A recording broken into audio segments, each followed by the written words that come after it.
Morning, everyone.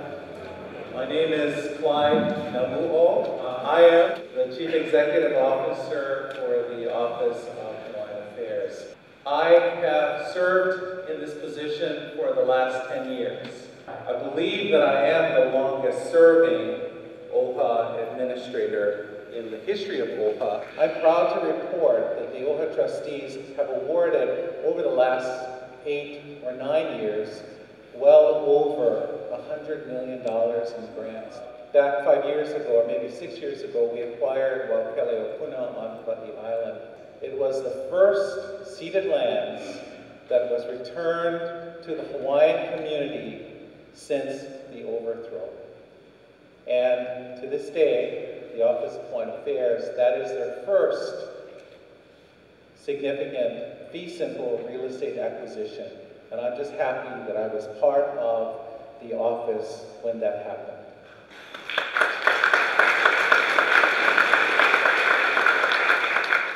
It is not an easy history to know that your queen was in prison, and through an act of law and by an act of Congress, that our throne was lost.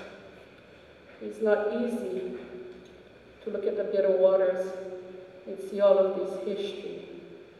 It is not easy that she waited her entire life to restore her kingdom.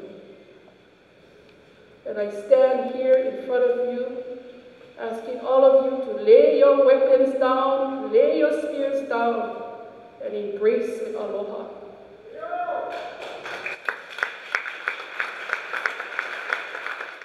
This passion for justice, this cry for justice is in our DNA. We can no longer deny it than to deny ourselves. We seem so focused on securing somebody's recognition, we are letting these entities define us. We need to recognize ourselves and define who we are. Now, there are those here today who will say, you know what, I am really happy with where things are. I don't want any change, this is nice to know, and the like.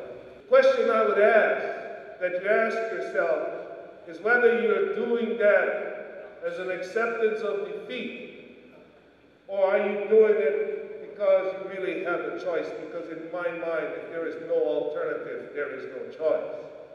There are those who say that I am so worried about where this is going that we ought to slow down and hold up.